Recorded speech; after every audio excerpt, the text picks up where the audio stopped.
Hi everybody, today I will show you how to freeze rows and columns in Google Sheets. So let's begin. Freezing rows and columns is useful when you have a large spreadsheet and you want your headers to stay visible as you scroll down or across. To freeze a row, simply go to View option at the top and hover over Freeze option. Now, you will see a few options. If you want to freeze just the first row, which is usually your header row, simply click on one row and first row will be instantly freezed. As you can see, when I scroll down, the first row is still visible. Now, if you want to freeze more than one row, simply select the numbering after the row that you want to freeze up to and click View. Click Freeze and click up to the selected number of row.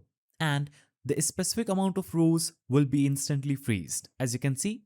Now, if you want to freeze columns, select the column's name at the top, click View, click Freeze and choose up to the column selected, and the number of columns will be instantly freezed. As you can see, the first quadrant here is frozen.